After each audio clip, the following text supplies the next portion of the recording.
Comment investir quand on est une personne âgée, quand on est fatigué, quand on est grabataire, quand on est presque sénile? Ça va être la vidéo du jour. Alors, petite promenade matinale, là tu peux constater qu'il fait plutôt beau aujourd'hui. Ça va encore, c'est un peu nuageux, mais il y a du soleil. Ça fait du bien. Là, je suis dans un petit verger de pommiers. Donc c'est plutôt calme, c'est plutôt paisible. Donc pourquoi je te fais cette vidéo? Alors, tout simplement parce que quand on est jeune, on a une tendance, une propension, si tu veux, à investir un petit peu dans tous les sens. On va investir dans l'immobilier physique, dans les CPI, on va faire du trading, on va se lancer dans la crypto-monnaie. On va se lancer, si tu veux, dans pas mal de choses. Alors c'est bien, hein, c'est une bonne chose dans le sens où, comme le dit l'adage, il ne faut pas mettre ses œufs dans le même panier. Donc la clé, c'est la diversification. Et puis en même temps, tu vas apprendre des choses, tu vas expérimenter, tu vas tester.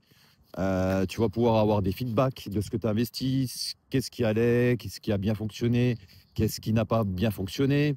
Donc tu vas engendrer des connaissances, tu vas te former, tu vas lire, tu vas écouter des vidéos, tu vas suivre même des formations. Donc tout ça, c'est super positif. Là, le problème, c'est quand arrive, par exemple, ta retraite, après des décennies de dur labeur, tu as envie de te reposer, ce qui est tout à fait normal, tu vois, tu as envie un petit peu de profiter de ces dures années de travail qui t'ont épuisé, qui t'ont fatigué, de stress.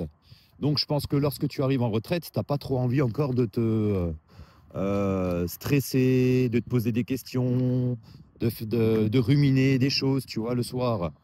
Tu as envie d'être serein, tu as envie voilà, d'avoir une charge mentale qui est vraiment amoindrie. Et pour ça, rien de tel eh bien, que d'alléger ces investissements et de choisir les bons investissements pour que tu puisses enfin profiter de ta vie. Parce que c'est quand même important. Alors, si tu peux profiter en étant jeune, évidemment, c'est mieux. Mais lorsque tu es jeune, voilà, on travaille dur, on achète sa résidence principale et ainsi de suite. Donc, c'est pas toujours simple de profiter quand on est jeune. Donc, si tu profites pas maintenant, quand tu arrives à l'âge de ta retraite, c'est dommage. C'est vraiment dommage, tu vois. Et puis peut-être tu as aussi envie de t'expatrier, tu vois, dans un autre pays. Donc peut-être que les investissements que tu as fait par exemple en France, eh bien, il va falloir que tu trouves des solutions pour pouvoir les gérer, tu vois, à distance par exemple. Ou tout simplement peut-être vendre certains actifs afin de pouvoir profiter dans ton pays d'expatriation. Si tu as envie d'avoir un peu plus de soleil, un peu plus de mer, je sais pas moi, ou dans un pays où tu vas pouvoir plus profiter, tu vois, de ta retraite. Donc c'est important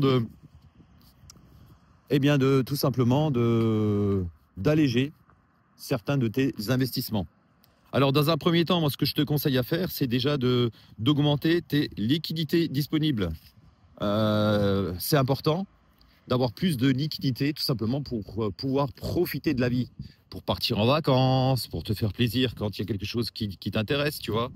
Parce que je pense que tu t'es assez serré la ceinture pendant toutes ces années de travail. Et là, c'est vraiment le moment d'en profiter. Donc, lorsque tu arrives en retraite, augmente tes liquidités. Ensuite, ce que je te conseillerais, du moins l'astuce que je te donne, et c'est ce que moi je vais faire de toutes les façons, c'est de privilégier les revenus réguliers, tu vois. Ça peut être tes revenus, par exemple, passifs de tes comptes épargne.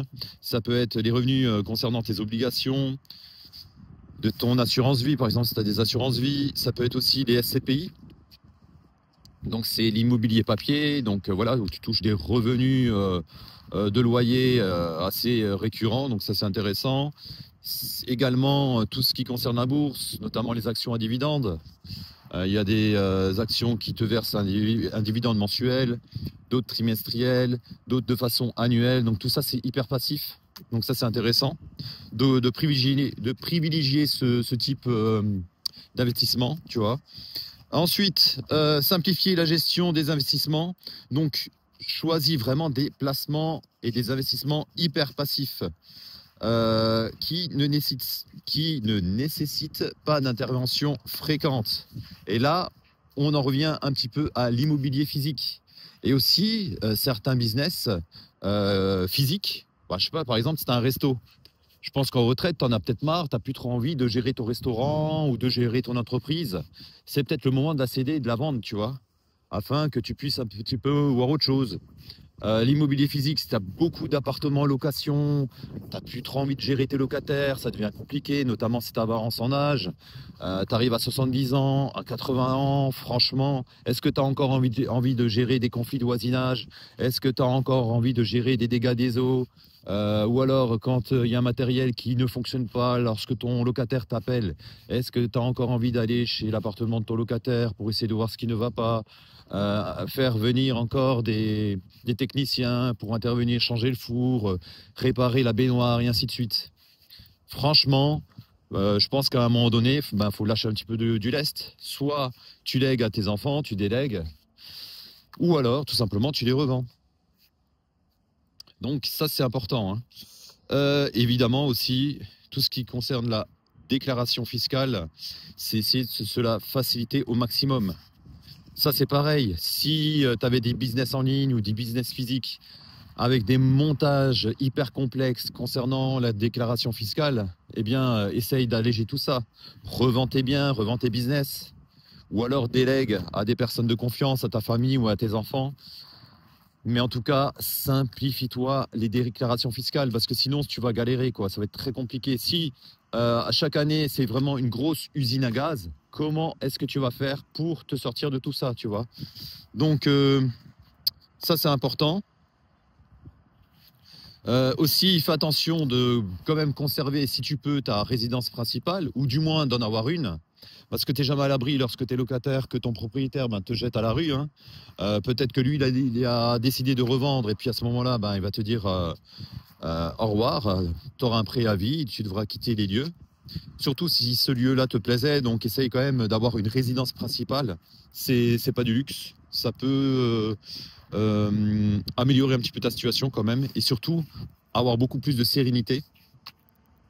Parce que imagine, tu as 90 ans, tu as 80 ans, ton locataire, enfin ton propriétaire te dit monsieur, au revoir, va falloir que vous quittiez les lieux. T'imagines retrouver un appartement, refaire un déménagement, c'est une source de stress, et je pense que quand tu es âgé, tu n'as pas besoin forcément d'avoir ça encore.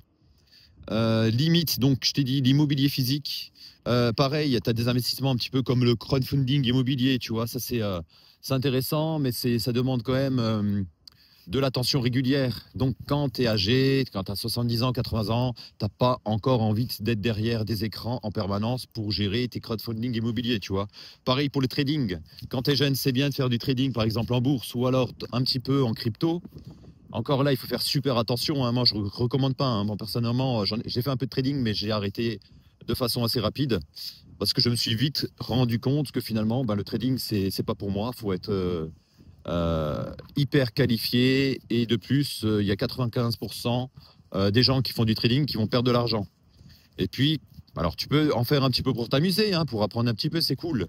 Mais si tu fais ça de façon professionnelle, eh bien arrête, quoi, parce qu'à un moment donné, je pense que ton cerveau, il aura plus la même réaction, la même réactivité, donc c'est pas forcément une bonne chose, tu vois. Donc ça, je pense que tu vas pouvoir abandonner. Ce que tu vas pouvoir garder en revanche, c'est tes ETF, notamment dans des gros indices boursiers, par exemple. Voilà, tu as le S&P 500, le CAC 40, le Easy Stock 600, les Emerging Markets, Asie Market et ainsi de suite. Ça, c'est une bonne chose de les garder parce que voilà, c'est des gros indices. Donc c'est plutôt passif, c'est plutôt serein. Évidemment, concernant la crypto-monnaie, donc à éviter notamment les effets de levier, hein, si tu fais du trading, les IPO.